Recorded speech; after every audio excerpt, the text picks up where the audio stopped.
Lechon Loco.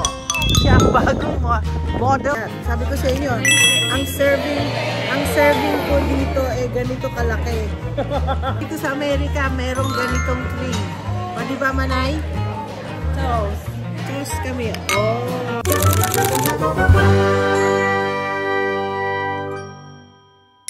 Okay, guys.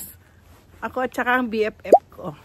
Ito yung sinasabi ko, binabanggit ko lagi sa aking vlog. Kakain po kami sa magandang restaurant. Ano na yun? Pangalan? Lechon Loco. Lechon Loco. Kaya huwag ka magpakaluko-luko. Kaya kami ay kakain. Okay. Tapos ito po, say hello sa aking vlog. Hi. Ito ang aking kapatid na Noel. Ready for Lechon all the way from LA. Since LA. Since LA, mamaya makikita mo, magpa-vlog po kayo. Iba-vlog namin breakfast namin. Yeah. Breakfast with my best friends. So guys, andito na kami sa Lechon Loco. Siya ang bagong model ng Lechon Loco. Nakikita mo puro mukhang baboy yung ano. Sige, maglalakad-lakad tayo. Nandito po kami sa McKinley. McKinley Street. Yan po ang street ng aking bahay. So, ibig sabihin, it's in the neighborhood. So, quiet dito ngayon. Ito kasi ang old, parang old, ano to eh, old downtown ng ano. Yeah, masarap din yung Fergie's na yan. Tingnan mo, Manay. Yung Fergie's na yan. Yung Fergie's, nagbe-breakfast din kami dyan ni ano, ni Lance. Dyan kumakain ng ano. Yeah, oo. Yeah, sarado pa sila. Sarado pa. Di pa nagbubukas. Saan? Saan kabila? Tingnan mo. Ito, alam mo, church to dati. Yan. Church yun dati. Yeah. Ito lang nga natirang ano, yun o, restaurant. Masarap din dyan. Oh, dyan kami nagbe-breakfast. Tingnan mo, ang ganda naman ginawa nila sa mural, ano? Nakakatuwa din yung mural. Nako, kala namin 9 o'clock kasi nakalagay sa ano, sa website 9. Yung pala 10 o'clock. Ay, dito ang opening. Diyan. Monday and Tuesday. Oo. And ladies and gentlemen, ang business ano nila hours is 10 o'clock pag Saturday. Ayan. Saka ito ang bagong sasakyan ng aking mga BFF. 7-seater. Mahihiram nga ito papuntang Vancouver. Ladies and gentlemen, kami ay mag-change venue. 10 o'clock pa. Eh, gutom na kami. Lalo ng Manay ko. Oh, gutom na. Dito kami ngayon sa Alfred's Cafe. Matagal ko na gusto talaga kumain dyan. Kaya lang laging puno. Tingnan natin, baka na naman maraming tao dyan. Ito po ang downtown Tacoma. Wala masyadong tao. Parang tulog pala. Parang tulog pa. Hindi, doon sa harap. Sa harap yan. Matagal ko na talagang gusto kumain. Nagpunta na kami ni Lance dito. Alam na maasawa ko pag mahabang pila ni inaano niya. Ba? Naging ano, tattoo shop na yun, oh. Grabe no. Yan, ganyan po kaganda ang Tacoma. Yan. Yan po ang Tacoma. Dito po ang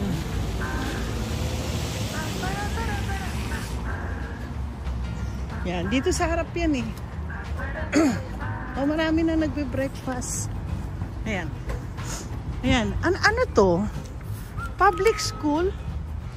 Yeah, oh, Summit Public School. Ayan oh. Summit Public School. Ginawang public school na yan. Alam mo mga lumang building po kasi yan. Mukha yata lahat ng mga building dito. Yung mga lumang building ginagamit na, no? Yan. Diyan po yung bullseye, diyan po nag-aano si Lance. Diyan nagta-target shooting minsan. Okay, dito na kami mag-breakfast. Please wait for to be seated. Napakaganda. Ang ganda pala nito. Ano? Hello, for 3?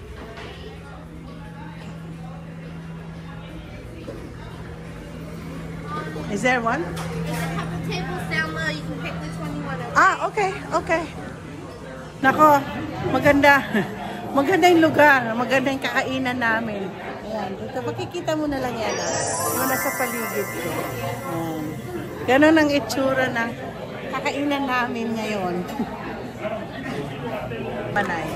Okay ba, Manay? Yes. Alam mo, madaming tao dito talaga. Namimiss na natin din mag-breakfast together. I know. I'll have a hot chocolate. Yeah. And you want whipped cream? Yeah, please. What are you, sir? Coffee, please. Coffee? Okay. Yeah, here. Yeah, thank you. Nag-order na po kami ng pagkain. Oh, masarap. Loaded. Alam mo, meron din ako. No, Ayla, baka pumunta sa Lechon Loco. sundan na lang natin sila, ma'am. Chicken wings, no? Ito yung kanilang pagkain, Alfred's Cafe.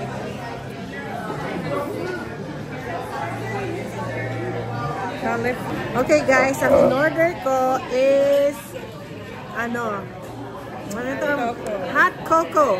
Ang hot cocoa dito sa Amerika, merong ganitong cream. O, di ba, Manay?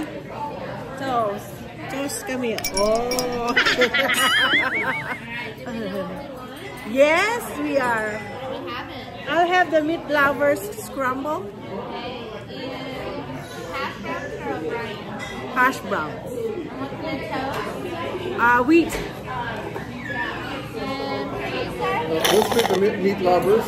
Sarap. Yeah, scramble. Yeah. Scramble. May scramble din kayo? Hash browns or O'Brien? Can we have pancakes instead? Yeah. And then, Alam mo, makikita niyo ang breakfast dito sa Amerika. Ang lalaki na servings. Oh no, white. I'll do white. There's a white. So instead of scrambled, can we have over medium? so it's actually like all scrambled in. Or scrambled into the meat? Okay, yeah, that's Yeah. fine. That's fine. Okay. Okay. Yeah, we're just We'll gonna split split it. Hindi siya matamis. Grabe. Sige, punta tayo ng ng Toronto. Baka sumama pa yan si Lance. Kasi Oo ilan. nga, wala naman siyang bakasyon. Ilang araw lang naman. Mag-Toronto na lang Toronto na lang tayo. Tapos kami. Meron kasi, sige, tingin ako ng doon, from Toronto, may mga may mga tour. Tour. Okay. Guys, hindi siya matamis. Ang aming conversation, ito kasi, kapatid ko, na pastor. Hello. Alam niyo po, na-prophesy ko yan. Na-prophesy ko na magiging pastor. Pero itong kaibigan ko, sabi niya, wag! Ayaw niya maging pastor's wife. Kaso wala Kapag binigyan ka ng Lord ng vision, kaya lang minsan sinasabi ko sa mga tao, hindi po ako manghuhula. But once in a while, the Lord will just give me a vision or tapos meron ako isang kasundo dito. Ay, tita, naniniwala ka sa prophecy, ako din. Ganun sila. Yun ang maganda. Yun ang magandang kausap pag naiintindihan nila yung prophecy, di ba? Kaya, sabi ko, ay hindi. Ako kasi pag nagpo-prophesy, hindi po ka talaga galing sa akin sa Holy Spirit. Yan. Correct. Tsaka hindi pa. At tsaka isa pa, kapag ang Lord may binigay sa yung vision, kailangan may confirmation na magkatotoo. Hindi po yun. Kaya sinasabi ko po sa inyo, hindi po ako manghula. Kailangan talaga, meron talagang confirmation sa through the Bible, either sa preaching ng pastors, sa pag nagkikinig ka ng mga preaching, bigla doon tutumbok talaga na sasabihin sa'yo na, oh, eto na pala yun. Eto na yung selfish na motive. Exactly. At saka ang Lord, kapag binigyan ka ng gift ng prophecy at saka vision, Oh, there you go, our food. Oh my gosh, ang dami pala niya. Look at that. Sabi ko sa inyo, ang serving po dito eh ganito kalaki. O sige, mag-pray. Ikaw na really kapatid good, mag-pray. It's really good. It's a big one. Okay. Lord, we thank you, Father God, for this gathering and this food set before us. Bless this food that we're about to eat. In Jesus' name we pray. Amen. Yan, malaki. Ay, o nga pala, kasi sila share. Look, share. Sila. Kasi we're on a diet. Galing po sila sa ano, galing po sila sa walking. Kaya, ako, hindi ako. Kasi mamaya mag-garden ako. Ay, mamaya pala, manay yung mga damit. Hingi tayo ng tubig Sabi sa ni Auntie, kanila. magbe-birthday ako. Baka may damit dyan si Mariton para maisuot. Marami akong magagandang damit. Pamimigay ko na kailangan, ang dami pa rin. Ang dami kailangan ko ipamigay. Ayoko silang, Papadala rin kami ng box sa Pampanga naman. ay, ganun. Saan yun? Yung sa church ng mother ni Miner. Ah, Christian na yung mother nila. Talaga? Oo, malay. Nakakactive Pa sila. Ah, nakakatuwa. Masarap po. Meat lovers, lahat po ng ham, lahat. Yeah. Tom, birthday girl, happy birthday to you. Happy birthday to you. Kain na. Morning. Morning. Ito yung kapatid. Ay, asan na? Ayan ang kapatid ko. Fresh from Mediterranean cruise. Wala pa nga ano. Oo, kagagyan. Kailan ba yun? Kain. Mag-dessert tayo. Merienda naman tayo sa loko. Merienda? Lechon lang. Merienda ka lechon lang.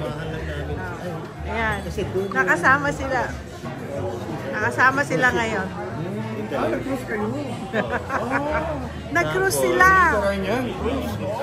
Sinamahan namin sila dati kasi Calgary. Pinag-uwi tayo sa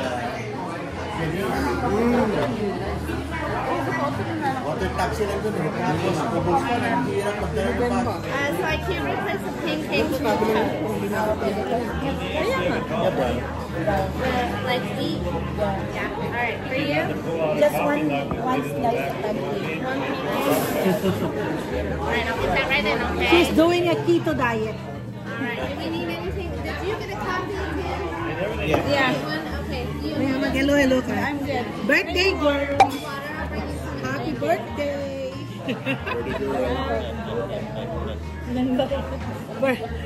Birthday ni Myla.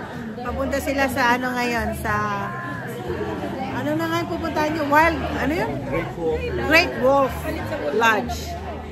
Pangbata kasi yun, kaya hindi kami kasali. Yan po, magandang araw namin ngayon dito sa Taco. Ganda ng araw. Parang ang sarap talaga maglakad siya. Balik na po kami.